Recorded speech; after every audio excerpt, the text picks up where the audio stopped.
কারিমের মধ্যে ঘোষণা দেন, ইন্নাল্লাযীনা আমানু ওয়া আমিলুস সলিহাতি কানাত লাহুম জান্নাতুল ফিরদাউসি নুজুলা।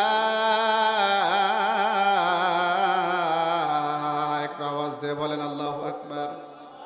দুনিয়ার কোন কাজ পৃথিবীর সমস্ত কাজের চাইতে আল্লাহ রাব্বুল আলামিন মানুষের নিকট প্রমিসমেন্ট হয়ে গেল, যদি তোমরা দুইটি বিষয় নিয়ে যদি কাজ করো, এই দুইটা বিষয় তোমরা যদি জীবনে বাস্তবায়িত করতে পারো, আমি আল্লাহ রাব্বুল আলামিন তোমাদের জন্য প্রমিসমেন্ট হয়ে গেলাম, জান্নাত তোমাদের জন্য ওয়াজিব করে দিলাম।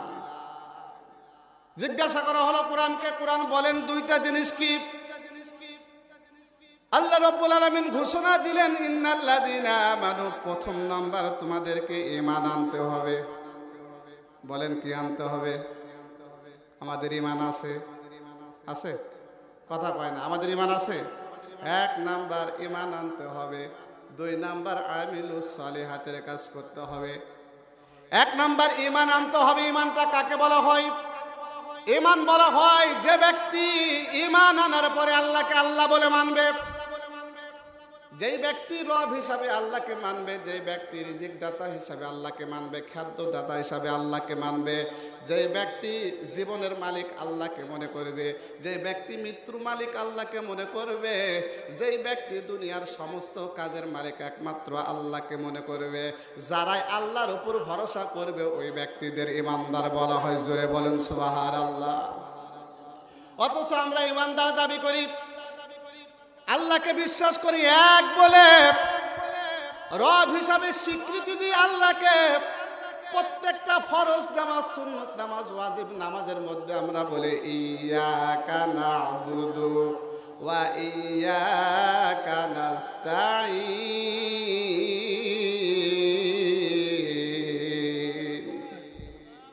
আল্লাহ ইয়্যাকা না'বুদু, তোমার ইবাদত করি, বলি কিনা? আল্লাহ আমরা তোমার ইবাদত করি, ও আল্লাহ ওয়া ইয়্যাকা নাস্তাঈন, তোমারই কাছে সাহায্য প্রার্থনা করি। কথাটা 5 ওয়াক্ত নামাজ, ফরজ, সুন্নত, ওয়াজিব, নফল সব নামাজে আল্লাহর কাছে আমরা বলি। কথা বলেন ঠিক কিনা? আমরা বলি আল্লাহ তোমার কাছে ইবাদত, তোমার ইবাদত করি, তোমার কাছে সাহায্য প্রার্থনা চাই। অথচ এই কথা বলার পরে, আমরা নিয়ত করার পরে মেম্বার চেয়ারম্যানের পিছনে দৌড়াই। কথা বলেন ঠিক কিনা? বলেন রিজিকের মালিককে, আওয়াজ দিয়ে বলতে হবে রিজিকের মালিককে। আর আমাদের মনে করি রিজিকের মালিক আমার মেম্বার। মনে করেন না? এই করেন না? তাহলে ঈদের আগে 10 সের চাউলের জন্য কারা কারা ঘুরছেন? আহা, সম্মানিত উপস্থিতি, আল্লাহকে রব হিসাবে মানতে হবে। আপনারা সকলেই জানেন, ঈমানদার ওই ব্যক্তিকে বলা হবে যেই ব্যক্তি আল্লাহকে লা ইলাহা ইল্লাল্লাহ, আল্লাহকে এক হিসাবে মানবে, দুই মুহাম্মাদুর রাসূলুল্লাহকে নবী হিসাবে মানবে। তাই কি না? লা ইলাহা, জোরে বলেন লা ইলাহা। এটা হলো 1 নাম্বার কাজ। 2 নাম্বার মুহাম্মাদুর রাসূলুল্লাহ, নবীকে নবী হিসাবে মানা, আল্লাহর প্রেরিত রাসূল হিসাবে মানা।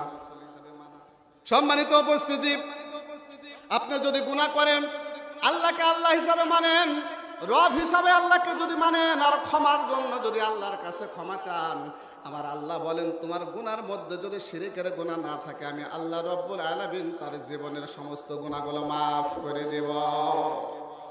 ইন্নাল্লাযীনা লা ইয়াগফিরু আন ইউশরাকা বিহি ওয়া ইয়াগফিরু মা দুনা যালিকা লিমান ইয়াশা ওয়া মান ইউশরিক বিল্লাহি ফাকাদ দাল্লা দালালাম বাঈদা। জোরে বলুন আল্লাহু আকবার। আল্লাহ রাব্বুল আলামিন ঘোষণা দেন, বান্দা তুমি যদি আসমান জমিন থেকে আসমান পরিমাণ গুনাহ করো, তুমি যদি পাহাড় পরিমাণ গুনাহ করো, তুমি যদি উহুদ পাহাড় সম পরিমাণ গুনাহ করো, আর তোমার গুনার ভিতরে যদি শিরকের গুনাহ না থাকে, তুমি যদি শিরকের গুনাহ থেকে বেঁচে থাকো, আমি আল্লাহ রব্বুল আলামিন তোমার জীবনের সমস্ত গুনাহগুলো মাফ করে দেব। এ ছেলে সন্তান না মেয়ে সন্তান এটা বলার অধিকার আমি আল্লাহর, কিন্তু আমি আল্লাহ আমাকে বাদ দিয়া তুমি যখন ডাক্তারের আশ্রয় গ্রহণ করতেছ, আমি আল্লাহ তোমার সন্তানের আর দায়িত্ব নিতে পারবো না। যখনই ডাক্তারের উপর ভরসা করলে সঙ্গে সঙ্গে লিল্লাহে তাকবীর। নাম কি? আশরাফুল ইসলাম বাবু, আপনাদের চেয়ারম্যান সাহেব। দেখেন না চেয়ারম্যান কাদেরকে বলা হয়, জনপ্রতিনিধি কাদেরকে বলা হয়। দেখেন আপনাদের টানে চলে আসছে, ভোট দেওয়ার সময় তো আপনারা খুঁজে পাওয়া যায় না। দেখেন বলার সাথে সাথে চলে আসছে। এরকম লোক আমাদের দরকার না সমাজে। আমাদের নেতা এমন একটা নেতা হবে, যে নেতা হবে ইসলামী নেতা, যে নেতা 5 ওয়াক্ত নামাজ পড়বে, যে নেতা ইসলামী মাহফিলে আসবে। এই নেতাগুলোকে আমরা নেতা মানবো ইনশাআল্লাহ। সম্মানিত উপস্থিতি, টাকা দিছে 2000, কয় হাজার? 2000। চেয়ারম্যান সাহেব 2000 দিছে, মনের মধ্যে একটু কষ্ট, আর একটু যদি বাড়া দেয়, কি বলেন, তাই না? একটু চেয়ারম্যান সাহেবের কাছে আবদার, মাহফিল চকসির কৃষ্ণ যাক, তো চেয়ারম্যান সাহেবের কাছে আর কিছু একটু যদি উনি যা মুখ দিয়ে আওয়াজ দিবে ওইটা দিয়ে আমি দোয়া করে দিব ইনশাআল্লাহ। উনি দিচ্ছেন ওনার নামে, এবার আমি ওনার স্ত্রীর কাছে, মানে আমার ভাবির কাছে একটু চাই যে ভাবির নামে কিছু দান করবে। আমি 2 জনের জন্য খাস করে দোয়া করবো, আল্লাহ তাআলা তাদেরকে জান্নাতের মেহমান হিসাবে কবুল করবেন। সবাই বলেন আমিন। বলেন না একটু লিল্লাহি তাকবীর। কয় হাজার হলে আপনারা মানবেন? আপনারা বললে তো বলবেন যে আল্লাহ হুজুর দেন, যা দিবে তাই, শুকরিয়া টান, যা দিবে তাই। যাক 500 টাকা আরো বেশি দিছে, একটু তাকবীর দেওয়া যাবে না? নারে তাকবীর। আল্লাহ সুবহানাহু ওয়া তাআলা ওনার দানকে কবুল করে নিন। এই দানের বিনিময়ে আল্লাহ তাআলা হাসরের ময়দানে উত্তম যাজা দান করুন। সকলে পড়ছে আমিন। আলোচনা করতেছিলাম কি, 6 মাস যখন হয়ে গেছে, এবার স্ত্রী আর স্বামী পরামর্শ করতেছে, কারণ মহিলা মানুষ কিন্তু এমন একটা জিনিস, ডেট কিন্তু ফেল করবে না। আরে ও খালি খুব দেখতেছে, আহা কয় তারিখ ডেট, কয় তারিখ ডেট, কয় তারিখ ডেট। হ্যাঁ ঠিক আছে যান চেয়ারম্যান সাহেব, হ্যাঁ হ্যাঁ যান। এটা আপনার মেম্বার সাহেবের? যাক চেয়ারম্যান মেম্বার আপনারা পাইছেন? হ্যাঁ হ্যাঁ চিনি, ওনার মা মসজিদে আমি প্রধান বক্তা ছিলাম।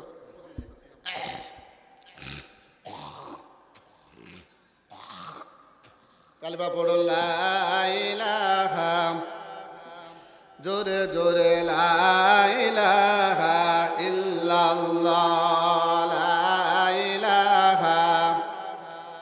আমার বন্ধুগণ বাবারা, গভীর মনোযোগ সহকারে শুনবেন রে। আল্লাহ রব্বুল আলামিন আমাদের এই সন্তানের মালিক একমাত্র আল্লাহ, কিন্তু আমরা আল্লাহকে না মেনে ডাক্তারের কাছে ভরসা করে যখন আমরা স্ত্রীকে নিয়ে ডাক্তারের কাছে যাই, আল্ট্রাসাউন্ড করার সাথে সাথে আমার আল্লাহ রব্বুল আলামিন বলে, বান্দা তোর সন্তানের দায়িত্ব আমার ছিল, কিন্তু তুই ডাক্তারের পরামর্শ নিছো। এ বান্দা, যেই পর্যন্ত তুমি আমি আল্লাহর কাছে না চাইবা, যে পর্যন্ত আমি আল্লাহর উপর ভরসা করবা না, ততক্ষণ পর্যন্ত তোর সন্তানের দায়িত্ব আমি আল্লাহ নিতে পারবো না। জুড়ে বলেন ঠিক কিনা? 6 মাস হওয়ার পরে স্বামী স্ত্রী চলে গেছে ডাক্তারের কাছে। আল্ট্রাসাউন্ড করার পর ডাক্তার বলতেছে, মেয়ে সন্তান বয়স যখন 9 বছর 9 মাস হবে, তোমরা সঙ্গে সঙ্গে নিয়ে আসবা। যদি না নিয়ে আসো, সন্তান বেঁচে থাকবে না, মারা যেতে পারে। কথা বলেন ঠিক কিনা? ডাক্তারেরা এইভাবে বলে কিনা? ডাক্তার কিন্তু দুনিয়ার ডাক্তার, কিন্তু এদের মতো কষায় আর আল্লাহর জমিনে কেউ আছে নাকি? আমার হয়েছে কানের সমস্যা, ডাক্তারের কাছে গেছি, আমার দিছে পেশাব পরীক্ষা। কথা কয় না, এই ডাক্তার কেউ আছে না এখানে? আমার কানের সমস্যা, ডাক্তারের কাছে গেলাম। আমি বললাম, স্যার কানের ভিতর কি যেন রাতের বেলা কি যেন ঢুকছে আর ব্যথা করতেছে, স্যার একটু দেখেন। স্যার কানটা দেখে বলতেছে, তোমার পেশাব পরীক্ষা করা লাগবে। আমি বললাম, কানের সাথে পেশাবের কি সম্পর্ক? বলল, পেশাব পরীক্ষা ছাড়া তোমার কান দেখা যাবে। অর্থাৎ ডাক্তার হলো দুনিয়ার কসাই। কথা বলেন ঠিক কিনা? 9 মাস যখন বয়স হয়েছে, এই 9 মাস হওয়ার সাথে সাথে স্ত্রী এবার স্বামীকে বলতেছে, স্বামী গো চলো। 9 মাস যখন সময় হয়েছে, সঙ্গে সঙ্গে ডাক্তারের কাছে তারা যে পরামর্শ করতেছে, ডাক্তার আল্ট্রাসাউন্ড করেছে। আল্ট্রাসাউন্ড করার পরে ডাক্তার এবার বলতেছে, পেটের পানির সমস্যা। কথা কয় না? পেটে পানির সমস্যা। 4টা সমস্যার কথা বলবে। কয়টা? জোরে বলেন, আরো জোরে বলেন, কয়টা? এক নাম্বার হলো পানির সমস্যা, 2 নাম্বার হলো বাচ্চা উল্টে মারে আছে, 3 নাম্বার হলো বাচ্চা পায়খানা খাইছে, 4 নাম্বার হলো বাচ্চা সিজার না করলে বাঁচানো সম্ভব। কথা মিলছে? কথা কয় না, মিলছে? যেই ডাক্তারের কাছে যাবেন ডাক্তারের পরামর্শ 4টা। 1 নাম্বার হলো বাচ্চার পানি শর্ট, 2 নাম্বার হলো বাচ্চা উলট মেরে আছে, 3 নাম্বার হলো বাচ্চার পানি শুকিয়ে গেছে, 4 নাম্বার সিজার না করলে বাচ্চা বাঁচবে। এবার আল্লাহ কিন্তু আপনার বাচ্চার দায়িত্ব ছেড়ে দিছে, কথা বলেন ঠিক কিনা? আমার বন্ধুগণ, যখন আল্লাহর দায়িত্ব ছেড়ে দিল, ডাক্তার এবার দায়িত্ব নিল। ডাক্তার দায়িত্ব নিয়ে বলতেছে তাড়াতাড়ি পেরাই করা লাগবে। আমার বন্ধুগণ, আমার বাপ, আমার মা, আমার দাদি, আমার নানি, এই যে মুরব্বী চাচারা আছে, তাদের যেগুলো সন্তান হয়েছিল, ওই সন্তানগুলো কিন্তু সিজার করার প্রয়োজন হয়েছিল নাকি? ওরা ভরসা করেছিল আল্লাহর উপর, ওরা দায়িত্ব দিয়েছিল আল্লাহর উপর, ওরা চিন্তা করেছিল আল্লাহ আমি তোমার উপর ঈমান এনেছি, তোমার উপর ভরসা করেছি, আমার পেটে, আমার বইয়ের পেটে যে সন্তান আছে, সন্তান ছেলে হোক মেয়ে হোক, আল্লাহ বের করার দায়িত্ব আপনার। দেখছি ধান ভাঙতে ভাঙতে প্রস্রাব করে ফেলেছে সন্তান। কথা বলেন ঠিক কিনা? কথা খারাপ লাগতেছে? আমি কিন্তু এইভাবেই ওয়াজ করি। অথচ যখন আমরা সিজার নেমে গেল, আল্লাহ বলল তোমার দায়িত্ব নেওয়া যাবে না। যখন সিজার করা হয়, সিজার করার সাথে সাথে সন্তানগুলো কষ্ট পায় না, মায়ের বুকের দুধ পায় না, মাকেও অকেজো করে দেওয়া হয়। একটা ইনজেকশন আছে, যে ইনজেকশন মাজায় মারা হয়, মাজায় মারার সাথে সাথে বয়স যখন বইয়ের 25 বছর হবে, তখন থেকে মরার আগ পর্যন্ত শুধু ঔষধ আর ঔষধ। কথা বলেন ঠিক কিনা? ঠিক না? আমার বন্ধুগণ, আল্লাহ বলল তোমরা যদি ইমানদার হও, ভরসা করো আমার উপর।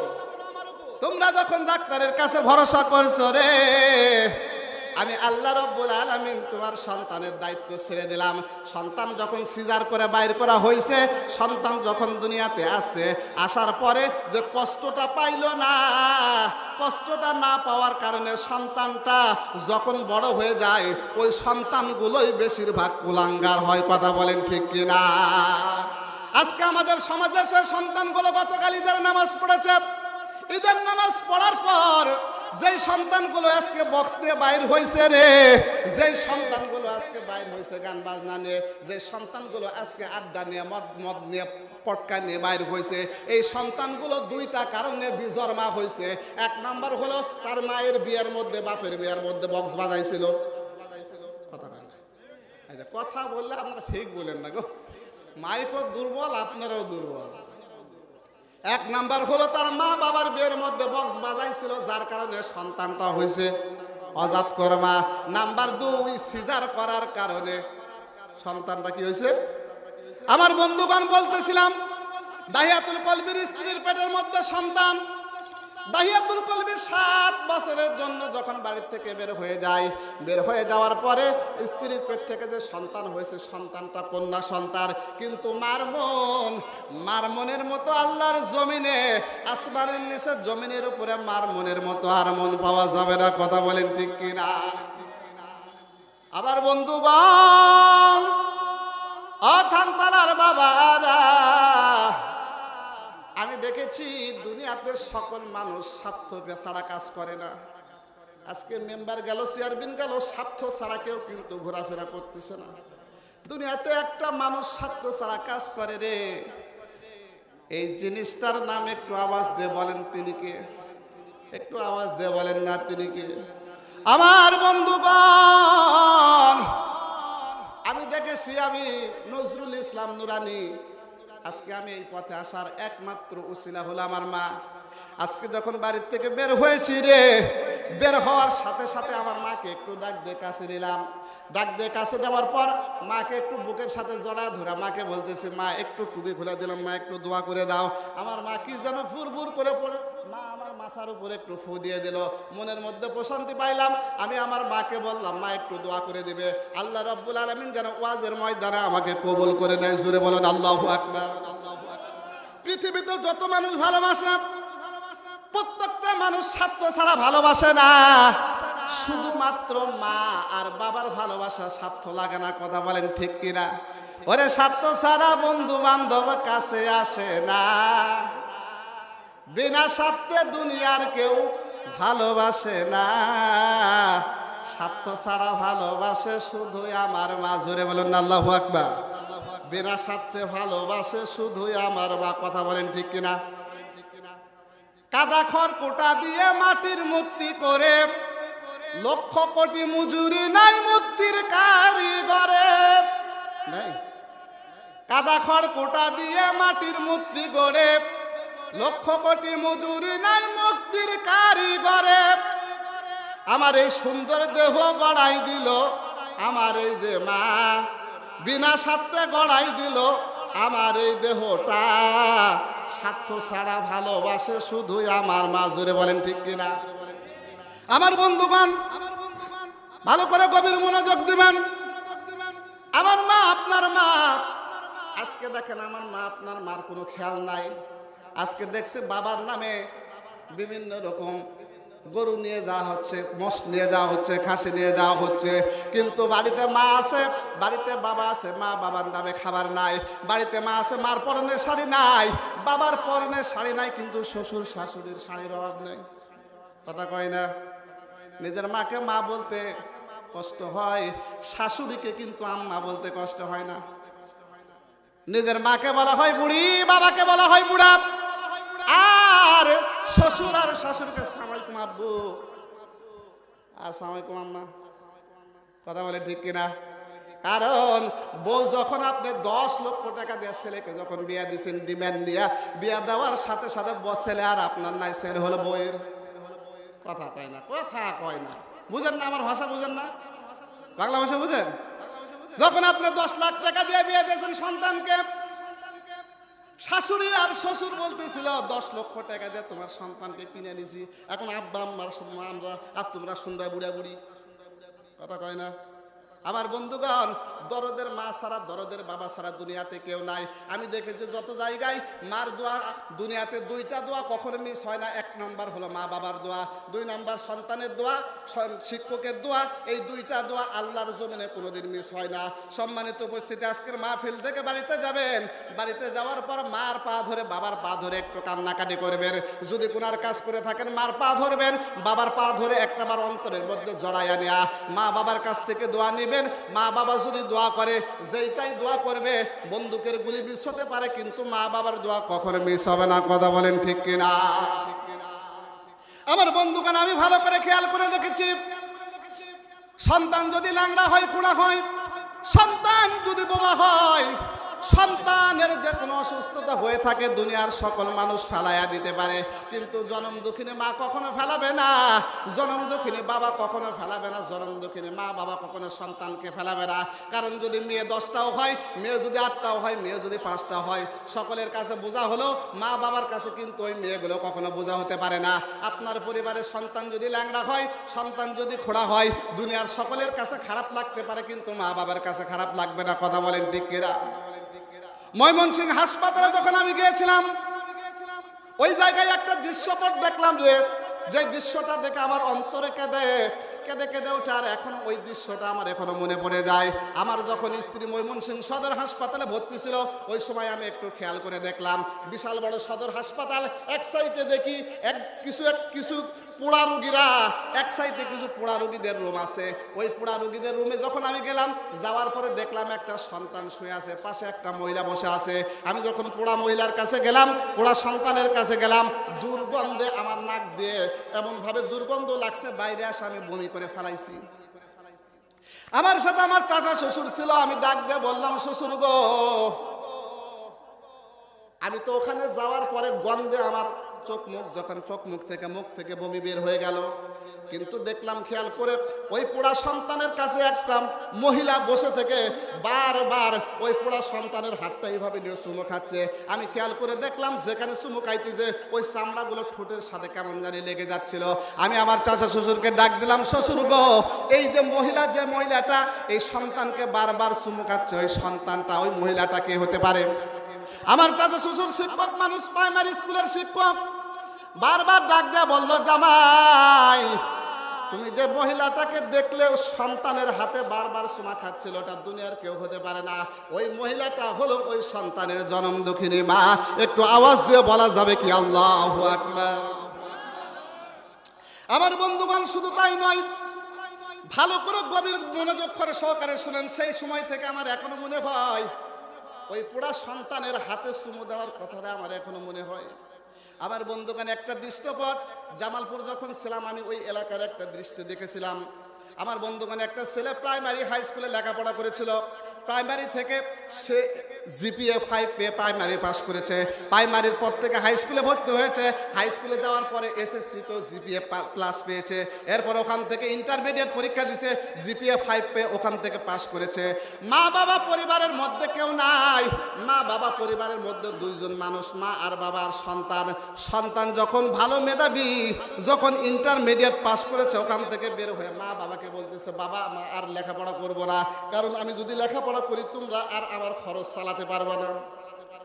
মা বাবা বারবার বলতেছিল ঠিক আছে তুমি লেখাপড়া করবা না, কিন্তু মা বলতেছিল না না বাবা তুই মেধাবী ছাত্র, আমার কলিজা দিয়ে হলেও আমি তোকে অবশ্যই অবশ্যই ভার্সিটিতে ভর্তি করাবো। ভার্সিটি পরীক্ষা দিয়েছে, ঢাকা ভার্সিটিতে চান্স পেয়েছে। চান্স পাওয়ার পরে অনেকগুলো টাকা লাগবে, বাবা সংগ্রহ করতে পারে না। বাবা বারবার বলতেছিল, স্ত্রীর সাথে পরামর্শ করতেছিল, সন্তানকে আর পড়ানোর দরকার নাই। কিন্তু সন্তান যখন চান্স পেয়েছে, আমি বারবার করে ওখানে জিজ্ঞাসা করেছিলাম আপনারা টাকা পাইলেন কই। আমার ওই চাচি আম্মা আমার কাছে বসে বলতেছিল, হুজুরের বেটা আমার হাতের চুড়ি ছিল, কানের বালাস, কালের আমার জিনিস ছিল, নাকের নথ ছিল, সকলগুলো বিক্রি করে দিয়ে আমার সন্তানকে ভার্সিটিতে ভর্তি করাইছে। জোরে বলেন না আল্লাহু আকবার। আমার বন্ধুগণ, ভর্তি করানোর পর ভার্সিটিতে সন্তান ভালোভাবে লেখাপড়া করে, ভালোভাবে লেখাপড়া করে। ভার্সিটির 4 বছরের কোর্স মেয়াদ, 3 বছর পর্যন্ত লেখাপড়া ভালো করে। ওই ক্লাসের একটা মেয়ে ছিল, মেয়েটা অনেক সুন্দর ছিল, মেধাবী ছিল, বড় লোকের মেয়ে ছিল। সন্তানকে ছেলেটাকে দেখে আকর্ষিত হয়েছে। বারবার সন্তান ওই ছেলেটাকে বারবার প্রস্তাব দেয়, শোনো লেখাপড়া করার ফাঁকে ফাঁকে আমার সঙ্গে প্রেম করো। কিন্তু গরিবের ছেলে প্রেম করতে রাজি হয় না, বলে না না মা বাবা আমাকে কষ্ট করে পাঠাইছে। আমার বন্ধুগণ, লেখাপড়া করার ফাঁকে রে ওই সন্তানকে বারবার প্রস্তাবিত করার কারণে, কারণ মেয়ে মানুষ যখন ছেলেকে বারবার প্রস্তাব দিবে, এক সময় দেখবেন ওই ছেলেটার মন গলে যাবে। কথা বলেন ঠিক কিনা? হয় না? স্ত্রী বারবার আপনাকে বলছে এদের মধ্যে 3 পিস লিয়া দেওয়া লাগবে, শাড়ি লিয়া দেওয়া লাগবে। আপনি যতই টাকা না থাক, যতই টাকা না থাক, আপনি যতই বলেন না কেন নিয়ে দেওয়া যাবে না, নিয়ে দেওয়া যাবে না, বারবার বলার পরে আপনার চিন্তা করবেন স্ত্রী যখন চাই দিয়েছে নিয়েই দিই। কি বলেন? কথা কয় না? টাকা যেভাবে হোক সংগ্রহ করে একটা 3 পিস তো, হ্যাঁ না? বউ আমারও আছে তো নাকি? আমার বন্ধুগণ, বুঝাইতেছিলাম মা বাবা কার সাথে আপনারা বেয়াদবি করেন, কার সাথে 2 নাম্বারি করেন, কোন মা বাবার সাথে আপনি বেয়াদবি করেন, কোন মার সাথে আপনি বেয়াদবি করেন, আজকে ভালো করে শুনেন। সন্তানকে বারবার, ছেলেটাকে ওই ভার্সিটির মেয়ে বারবার যখন প্রস্তাব দেয়, প্রস্তাব দেওয়ার এক পর্যায়ে ওই ছেলেটাকে তার প্রস্তাবে রাজি হয়ে যায়। রাজি হয়ে যাওয়ার পরে ওই মেয়েটার বাবার 3টা কারখানা ঢাকা শহরে ছিল। মেয়েটা যখন বাবার কাছে বলেছে, বাবা আমি একটা ভার্সিটির সুন্দর একটা ছেলেকে আমি পছন্দ করেছি, কিন্তু গরিব। বাবা বলতেছিল ঠিক আছে তুমি আমার একমাত্র মেয়ে, তুমি যে ছেলেটাকে পছন্দ করেছো ওই ছেলেটাই তোমার সাথে বিবাহ দিব, কিন্তু আমার সামনে নিয়ে আসো। এবার মেয়েটা বারবার ওই সন্তানকে, ওই ছেলেটাকে তাকে যে বলল তোমাকে আমার বাড়িতে যেতে হবে, আমার আব্বা তোমার সাথে কথা বলবে। সন্তান ছেলেটা যখন ওই বাড়িতে যাইছে, যাওয়ার পরে দেখে ছেলেটার গেটআপ আর ছেলেটার বডি আর ছেলেটার চাল চলন দেখে, মেধাবী দেখে ওই মেয়ের বাবা ছেলেটাকে আর মেয়েটাকে একত্রিত করে বিয়ে দিয়ে দিয়েছে। আমার বন্ধুগণ, 2 বছর, 1 বছর, 2 বছর, 3 বছর যায়, এই মেয়ে আর এই ছেলে দুইজনে একত্রিত সংসার করে। লেখাপড়া ভার্সিটি শেষ হয়ে যাওয়ার পরে ছেলেটাকে ওই তার যে কোম্পানি ছিল, কোম্পানির জিএম বানিয়ে দিয়েছে। আমার বন্ধুগণ, জিএম হওয়ার পরে এলাকার একজন ছেলে, ওই যে ছেলেটা জিএম হয়েছে গরিব ছেলেটা, তার এলাকায় একটা ছেলে ছিল, নাম হলো ওয়াদুদ। ওয়াদুদকে তার কোম্পানিতে চাকরি দিয়েছে। এরপরে মা বাবাকে দেখা শুরু করেছে। করতে করতে যখন 4 বছর হয়ে গেছে, 4 বছর পরে স্ত্রী বলতেছিল, শোনো, তুমি যদি আমার সংসার করো, আজকের পর থেকে তোমার বাবা মার সাথে কোনো কথা বলা যাবে না, বাবা মাকে কোনো অর্থ দেওয়া যাবে না, বাবা মার সাথে সংসার করা যাবে না, বাবা মাকে টাকা দেওয়া যাবে না, বাবা মার সাথে কোনো সম্পর্ক রাখা যাবে না। আমার বন্ধুগণ, এই সন্তানটা, এই ছেলেটা মা বাবার সাথে সম্পর্ক বাদ দিয়ে দিল। স্ত্রীর কথা শুনে স্ত্রীর সাথে সম্পর্ক করলো। স্ত্রীর সাথে সম্পর্ক করার পর মা বাবাকে ভুলে গেল। বুড়ো বুড়ি বয়স হয়ে গেছে, চলতে পারে না, ফিরতে পারে না। বৃদ্ধ মা বাবা বাড়িতে ভিক্ষা করে করে খায়। আমার বন্ধুগণ, বিষয়টা আমি যখন দেখলাম, শুনলাম, আমার কলিজা ফেটে রক্ত ঝরতেছিল আর কান্না পাইতেছিল। আহারে, যে সন্তানের জন্য হাতের বালা কানের দুল বিক্রি করে ভার্সিটিতে ভর্তি করালো, আজকে সেই সন্তানটাই মা বাবার সাথে সম্পর্ক রাখতেছিল না। আমার বন্ধুগণ, স্ত্রীর কথা শুনে, শ্বশুর শাশুড়ির কথা শুনে ছেলেটা আর বাবা মার কোনো খোঁজ নেয় না। যেই ওয়াদুদ নামের ছেলেটাকে চাকরি দিয়েছিল, ওই ছেলেটা গ্রামে যাওয়ার পরে এবার মা বাবাকে বলেছিল যে আপনার সন্তানটা আমাদের অফিসের বস। মা এবার বারবার বলতেছিল, স্বামী গো, আমাদের সন্তান আমাদের সঙ্গে সাক্ষাৎ করে না, তুমি একটু যে সাক্ষাৎ করে এসো। বৃদ্ধ বাবা ওয়াদাদের সঙ্গে গিয়েছে। যাওয়ার পরে ছেলেটার সাথে সম্পর্ক করার জন্য, ছেলেটাকে দেখার জন্য অফিসের মধ্যে ঢুকেছে। অফিসে ঢোকার পরে বিভিন্ন রকম বন্ধু বান্ধব চারদিকে বসে আছে। বসে থাকার পর যখন বৃদ্ধ বাবা যখন ওই অফিসের মধ্যে প্রবেশ করেছে, বন্ধু বান্ধব জিজ্ঞাসা করেছে, এই লোকটাকে। আমার বন্ধুবান লোকটাকে জিজ্ঞাসা করার সঙ্গে সঙ্গে ছেলেটা বলল, এই লোকটা অন্য কিছু নয়, আমাদের বাড়ির চাকর। আহারে, বৃদ্ধ বাবা, কারণ সে বুঝতে পেরেছে যে আমার সন্তান আর আমার পরিচয় দিতে চায় না। বৃদ্ধ বাবাটা বলতেছিল, হ্যাঁ বাবা, ওই অফিসের মধ্যে যারা লোক ছিল সকলকে বলল যে হ্যাঁ আমি ওই বাড়ির চাকর। এই ছেলেটাকে অনেক কষ্ট করে মানুষ করেছি, আজকে দেখার জন্য শখ হয়েছে, আমি এই জন্য দেখতে আসছি। বৃদ্ধ বাবা ওখান থেকে বের হয়ে এবার ওই ছেলেটা বারবার বলতেছিল, চাচা আপনি চলে যান, অফিস আমাদের অনেক ভিআইপি লোক আছে। বৃদ্ধ বাবা অফিস থেকে বের হয়ে যখন বাড়িতে চলে আসছে, আসার পর যখন ওই ছেলের মা জিজ্ঞাসা করেছে, ছেলের কাছে গিয়েছিল, কি অবস্থা, ছেলে কি বলেছে। বৃদ্ধ বাবা বুকের চাপা, কষ্ট বলতে পারে না। এক সময় স্ত্রীর কাছে ওই ঘটনা বলতে বলতে হার্ট স্ট্রোক করে মারা গেল। বাবা যখন দুনিয়া থেকে বিদায় নিয়ে চলে যায় রে, সন্তান কিন্তু টাকা পয়সার মোহে পড়ে, স্ত্রীর মোহে পড়ে, বাবা মা শ্বশুর শাশুড়ির মোহে পড়ে ওখানে আছে। বাবা দুনিয়া থেকে বিদায় নিয়ে চলে গেছে। যাওয়ার পরে মা এবার সন্তান আর স্বামীর সুখে কষ্ট করতে করতে, কান্না করতে করতে অন্ধ হয়ে গেছে। আমার বন্ধুগণ, আমার দেখা বিষয়টা আজকের আলোচনা করার সময় এই বিষয়টা আমার চলে আসলো, তার কারণে আমি আপনাদের সামনে বললাম।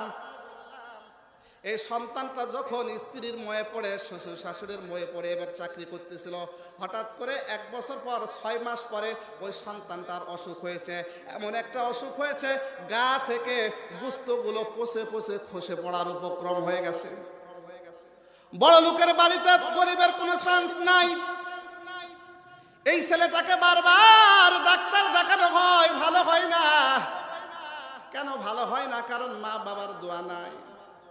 এই ছেলেটাকে 6 মাস পর্যন্ত চিকিৎসা করার পর যখন ভালো হয় না, ছেলেটাকে একটা নর্দমায় ফেলে দিয়েছে। ওই বড় লোকদের যারা অফিস ছিল, অফিসের সাইটে যেখানে মানুষ পেশাব করতো, ওই ঘরের মধ্যে ফেলা দিয়ে চলে আসছে। দেখেন বন্ধুরা, বউ কত আপন, শ্বশুর কত আপন, শাশুড়ি কত আপন, আজকে থেকে বুঝে নেন। যেই ছেলে ওয়াদুদকে চাকরি দিয়েছিল, ওই ওয়াদুদ একদিন পেশাব করতে যায়, দেখে ঘরের ভিতর থেকে আল্লাহ আল্লাহ শব্দ আসতেছে। ওয়াদুদ চিন্তা করতেছিল, যেখানে মানুষ পেশাব করে, যেখানে মানুষ চলাফেরা করে না, যেখানে মানুষ থাকে না, এই জায়গা থেকে আল্লাহ আল্লাহ শব্দ কোথায় থেকে ভেসে আসে। ওয়াদুদ যখন ওই জায়গায় গিয়েছে, যাওয়ার পরে ঘরের মধ্যে যখন তাকায় দেখে অফিসের বস ঘরের কোনায় বসে আছে আর দুর্গন্ধ ছড়ায় গেছে। ওয়াদুদ চিন্তা করলো, না না না, যে স্যার আমাকে এলাকা থেকে নিয়ে এসে চাকরি দিয়েছে রে, ওই স্যার এত অসুস্থ হয়ে পড়ে আসছে, আমি ফেলে রেখে যেতে পারি না। ওয়াদুদ ওই সন্তানকে ওখান থেকে বের করে হাসপাতালে নিয়ে গেছে, সরকারি সদর হাসপাতাল। অনেক কষ্ট, অনেক চিকিৎসা করার পরে 6 দিন থেকে 7 দিন চিকিৎসা করার পরে আগের চেয়ে একটু উন্নতি হয়েছে। উন্নত হওয়ার পরে ওই ছেলেটা ওয়াদুদের কাছে জিজ্ঞাসা করে, ভাইজান আমি তো আমার বাবা মাকে 2 বছর 1 বছর আগে বাবা মার কথাটা ভুলে গেছি, তুমি তো বারবার বাড়িতে যাও, একটু বলো না আমার মা বাবার অবস্থাটা কেমন। কারণ ওই ছেলেটা বুঝতে পেরেছে আমার মা বাবার সাথে বেয়াদবি করার কারণে আজকে আমার এই হালতে এই অবস্থা। আবার বন্ধুগণ রে, এবার ছেলেটা ওয়াদুদের কাছে যখন প্রশ্ন করে, ওয়াদুদ বলতেছিল, ভাইজান আমি যখন বাড়িতে গেলাম যে দেখি আপনার বাবা এখান থেকে ফিরে যাওয়ার পর হার্ট স্ট্রোক করে মারা গেছে। ছেলে কান্না করে, না না না, আমার বাবা মরতে পারে না।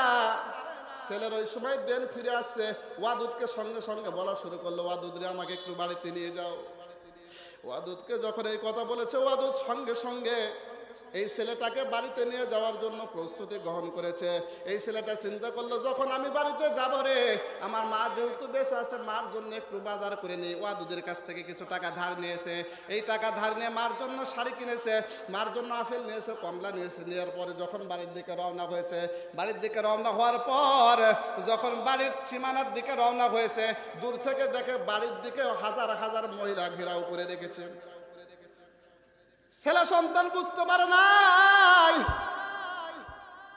সন্তান মার জন্য শাড়ি নিয়ে আপেল নিয়ে কমলা নিয়ে বাড়ির দিকে রওনা হয়েছে। বাড়ির যখন সীমানার মধ্যে পা দিয়েছে রে, পা দেওয়ার সাথে সাথে সকলেই বলে শুরু করেছে, তোমার মা দুনিয়া থেকে বিদায় নিয়ে চলে গেছে। আরে যে ঘটনা যখন আমি শুনলাম, আমি যখন প্রত্যক্ষদর্শী হলাম, সন্তানটা বাড়িতে যাইয়া মার পা ধরে কান্নাকাটি শুরু করে দিল, মা বেয়াদবি করেছি, বড় বেয়াদবি। কিন্তু যে সময় ক্ষমা চাওয়ার দরকার ছিল সেই সময় ক্ষমা চাই না। মা বাবা যখন বিদায় নিয়ে চলে গেল দুনিয়া ছেড়ে, সন্তান বুঝতে পারলো দুনিয়ার কোনো জিনিস আপন হতে পারে না, শুধুমাত্র একমাত্র আপন হতে পারে মা বাবা। সম্মানিত উপস্থিতি, আজকের আলোচনা থেকে আপনারা যতটুকু জ্ঞান নিয়েছেন, যতটুকু বুঝতে পেরেছেন, মা বাবার সাথে যদি বেয়াদবি করেন আপনার কোনো আমল কবুল হবে না, কোনো আমল কবুল হবে না। আপনি যদি মা বাবার ফজরের নামাজ পড়ার পর মা বাবার কাছে যাইয়া যদি আপনার ইখলাসের সাথে যদি নজরটা মা বাবার দিকে ফিরান, একটা কবুল হজ করলে যে সওয়াব পাওয়া যায়, ওই কবুল হজের সওয়াব আপনার আমলনামায় লিখে দেওয়া হবে। জোরে বলুন সুবহানাল্লাহ। কোটি কোটি টাকা খরচ করে মক্কায় যেতে হবে না, কোটি কোটি টাকা খরচ করে উমরা করতে হবে না, হজ করতে হবে না। আপনার বাড়িতে মা বাবা আছে, এটাই হলো কাবা। এই কাবাটার যদি দিকে আপনি একবার ইখলাসের সাথে সুনজর দিয়ে তাকান, একটা কবুল হজের সওয়াব আপনার আমলনামায় লিখে দেওয়া হবে। জোরে বলেন সুবহানাল্লাহ। সম্মানিত উপস্থিতি, যেটা বলতেছিলাম, মা বাবার মতো আপন আর দুনিয়াতে কেউ নাই। আমি নজরুল ইসলাম ওয়াজ করার জন্য বের হই, অনেক জায়গায় 1টা 2টা 3টা পর্যন্ত আলোচনা করে আসার সময় আমি যখন ঘর থেকে বের হই, বের হওয়ার পর ঘর থেকে বের হয়ে যখন আমি আলোচনা করে রাতের বেলা আসি, আমার মা দরজায় যখন আমি ঠোকা দিই, সঙ্গে সঙ্গে আমার মা দরজাটা খুলে দেয়। আমি মাকে ডাক দিয়ে বললাম, মা এই যে 3টা পর্যন্ত মা আমি আলোচনা করে বাড়িতে আসলাম রে, এই 3টা পর্যন্ত কি তোমার চোখে কোনো ঘুম আসে নাই? মা আমাকে ডাক দিয়ে বলল, বাবা যেই সময় তুই ঘর থেকে বের হয়ে যাস, ওই সময় থেকে তুই না আসা পর্যন্ত আমার ভিতরে কোনো খাবার ঢুকে না, আমার চোখে ঘুম আসে না। কারণ হলো আমার সন্তান একটা। আমার যখন সন্তানটা ঘর থেকে বের হয়ে যায়, আমি আল্লাহর কাছে দোয়া করি, আল্লাহ, অনেক সময় মোটরসাইকেলে যাই, অনেক সময় মাইক্রোতে চড়ে অনেক জায়গায় ওয়াজ করতে যাই, আল্লাহ গো, আমি মা হিসাবে দোয়া করি আমার সন্তান যেন সহি সালামতে ফিরে আসে। আমি মাকে ডাক দিয়ে বললাম, মা 3টা বেজে গেল রাত, তুমি কি খাবার খাওনি? মা বলল, বাবা রে তুই বুঝবি না, সন্তান ঘর থেকে বের হয়ে গেলে মার ভিতরে আর খাবার ঢুকে না। সন্তান যতক্ষণ পর্যন্ত বাড়িতে ফিরে আসে না রে, ততক্ষণ পর্যন্ত মার অন্তর কখনো ঘুম যায় না। আমি ওখান থেকে যখন রওনা হলাম, মার সাথে কথা বলার পর দরজায় যে যখন নাড়া দিচ্ছিলাম, ভালো করে খেয়াল করে দেখলাম দরজা আর খুলে দেয় না। দেখলাম বউ আর সন্তান দুইজনে ঘুমায় গেছে। বারবার ডাক দেওয়ার পরে যখন সন্তান আর বউ দরজা খুলে, স্ত্রী দরজা খোলার পর বারবার আমার ব্যাগের দিকে তাকায় আর বলে, আজকে কয় টাকা পাইছে? কথা বুঝতেছেন কথা? আমি স্ত্রীর চাওয়া দেখে কথা শুনে আমি খুব কষ্ট পেলাম। আমি বললাম, দেখো আমার মা আমার খাবারের কথা চিন্তা করতেছে, আর দরজা খোলার পর তুমি আমার টাকার চিন্তা করতেছ। সন্তান ঘুম থেকে ওঠার পর আমার পকেটের দিকে তাকায় আছে, আব্বু আমার নামে আপেল আনছেন কিনা। আমি চিন্তা করলাম, আহারে বউ আমার আপন নয়, সন্তান আমার আপন নয়, একমাত্র আপন হলো আমার মা।